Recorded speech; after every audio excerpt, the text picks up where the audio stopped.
کہ جو جیل کی ملاقات ہوتی ہے وہ اس لیے ہوتی ہے کہ آپ قانونی مشاورت کریں. جیل کی ملاقات ہوتی ہے کہ جو صوبہ آپ کے زیر انتظام ہیں ادھر لا اینڈ آرڈر کے انتظامات کریں. جیل کی ملاقات اس لیے نہیں ہوتی کہ فوج کو بڑی گالی کون دے گا اس کو میں تھپکی دوں گا. جیل کی ملاقات اس لیے نہیں ہوتی کہ فوج کے ادارے کو بدنام کرو, انڈین ٹی وی چینلز پہ بیٹھ کے ملک کو بدنام کیا جائے. جیل کی ملاقات اس لیے نہیں ہوتی کہ شہداء کی تصدیق کی جائے.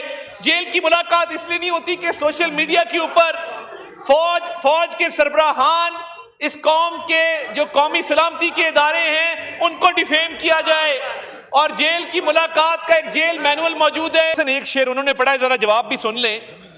یہ وقت کس کی رعونت پہ خاک ڈال گیا, یہ وقت کس کی رعونت پہ خاک ڈال گیا, یہ کون بول رہا تھا خدا کے لہجے میں.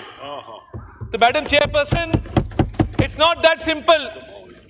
لوگوں کی چادر اور چار دیواری کے تقدس کو پامال کرنے کی روایت یہاں سے ڈالی گئی. بالکل ہماری پیپلز پارٹی سے تلخی تھی, بالکل ہم ایک دوسرے کے ساتھ بدستوں گریباں تھے.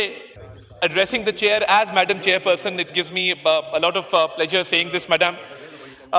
میں علی محمد خان صاحب ہمیشہ بڑی ان کی اچھی تحقیق ہوتی ہے.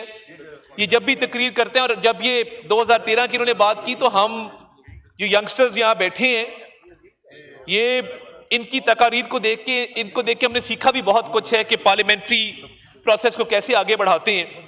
And he was a voice of sanity, اور ابھی بھی انہوں نے پاکستان کا جھنڈا اپنے سینے پر لگایا ہے. میں ان کی بہت قدر ہے.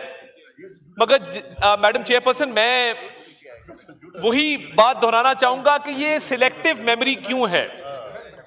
اور میں یہ جیل کی بات کی, ملاقات کی بات کی, ان کے لیڈر امریکہ میں کھڑے ہو کے کہتے تھے کہ میں نواز شریف کا اے سی اتار دوں گا. ان کے لیڈر وہاں کھڑے ہو کے کہتے تھے کہ میں نے شاہد عباسی کو جیل میں ڈال دیا. میڈم چیئر پرسن, ایک شعر انہوں نے پڑھا ہے, ذرا جواب بھی سن لیں. یہ وقت کس کی رعونت پہ خاک ڈال گیا, یہ وقت کس کی رعونت پہ خاک ڈال گیا, یہ کون بول رہا تھا خدا کے لہجے میں. تو madam chairperson, it's not that simple.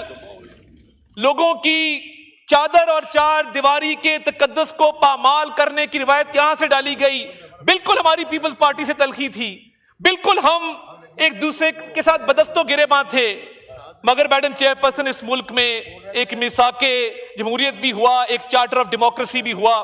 ہم نے اپنی غلطیوں سے سیکھا, اور شہید محترمہ بینظیر بھٹو صاحبہ نے, میاں محمد نواز شریف صاحب نے, اور دونوں پارٹیز کی لیڈرشپ نے بیٹھ کے ایک میثاق جمہوریت کیا, اور اس ملک میں ایک پیسفل ٹرانزیشن واپس آئی. مگر اس وقت سپوائلر کا کردار کس نے ادا کیا؟ کس نے کہا کہ اس کی بہن بیٹی کو پکڑ کے گرفتار کرو اور جیلوں کے اندر ڈال دو؟ کس نے کہا کہ صبح شام مجھے گرفتاریوں کی لسٹ چاہیے؟ اور میں حلفاً آپ کو کہتا ہوں کہ یہ لوگ صبح شام پتہ کراتے تھے کہ جیل کے اندر کھانا تو نہیں مل گیا, جیل کے اندر دوائی تو نہیں چلی گئی. مجھے بتا دیجئے کہ آج وہ یہاں پہ نہیں ہیں. مرزا شہزاد اکبر, بدنام زمانہ, S A P M accountability, ہم تب بھی آپ کو کہتے تھے کہ ان جیسے لوگوں نے جنہوں نے تلخیاں پیدا کی ہیں سب سے پہلے یہ باہر ملک سے بھاگیں گے اور سختیاں آپ لوگ برداشت کریں گے. آج وہی بات ہماری درست ثابت ہو رہی ہے. جنہوں نے ماحول خراب کیا, آپ نہیں تھے یہاں پہ, چلیں کوئی بات نہیں, آپ تب نہیں تھے, کوئی بات نہیں.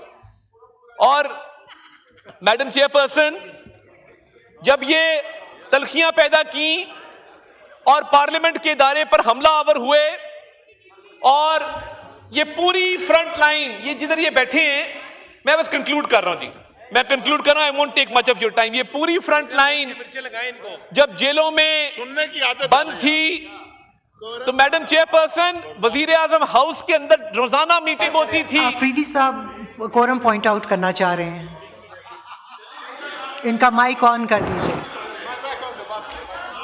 آپ کا مائک آن ہے آفریدی صاحب. جی شکریہ محترمہ. یہ کیا ٹائم دیا ہے کہ کاؤنٹنگ کے لیے کہہ رہی ہو؟ اگر آپ کالنگ اٹینشن ہمیں لے لینے دیتے تو اچھی بات تھی. میرا خیال ہے ہم ایجنڈا آئٹم اپنا پورا کر لیتے اور میں آپ کی بات بھی سن لیتی. میں نے آپ سے کہا کہ میں آپ کی بات سنتی ہوں, ابھی پہلے ان کو ٹائم دے دوں اور اس کے بعد آپ کی بات بھی میں سن لیتی ہوں. جی آپ کیا گزارش منسٹر صاحب وائنڈ اپ کر آپ ان کو وائنڈ اپ کر لینے دیجیے اور پھر میں آپ کا مائک آن کر دیتی ہوں. آپ ڈیسائیڈ کر لیجیے گا کہ آپ کیا کرنا چاہیں گے. کالنگ اٹینشن ہم لے لیں اور پھر آپ دیکھ لیجیے. جی آپ وائنڈ اپ ان کو کرنے دیں اسپیچ کو. شکریہ آفریدی, شکریہ, مہربان. جی آپ کمپلیٹ کر لیجیے. میڈم چیئر پرسن, میں صرف ان کنکلوژن یہ کہوں گا کہ جو جیل کی ملاقات ہوتی ہے وہ اس لیے ہوتی ہے کہ آپ قانونی مشاورت کریں. جیل کی ملاقات ہوتی ہے کہ جو صوبہ آپ کے زیر انتظام ہیں ادھر لا اینڈ آرڈر کے انتظامات کریں. جیل کی ملاقات اس لیے نہیں ہوتی کہ فوج کو بڑی گالی کون دے گا اس کو میں تھپکی دوں گا. جیل کی ملاقات اس لیے نہیں ہوتی کہ فوج کے ادارے کو بدنام کرو, انڈین ٹی وی چینلز پہ بیٹھ کے ملک کو بدنام کیا جائے. جیل کی ملاقات اس لیے نہیں ہوتی کہ شہداء کی تصحیح کی جائے. جیل کی ملاقات اس لیے نہیں ہوتی کہ سوشل میڈیا کے اوپر فوج کے سربراہان, اس قوم کے جو قومی سلامتی کے ادارے ہیں ان کو ڈیفیم کیا جائے. اور جیل کی ملاقات کا ایک جیل مینول موجود ہے. دیر از نو ادر وے. آپ غیر قانونی ڈیمانڈ کریں گے وہ کبھی پوری نہیں ہوگی. Thank you madam chair person.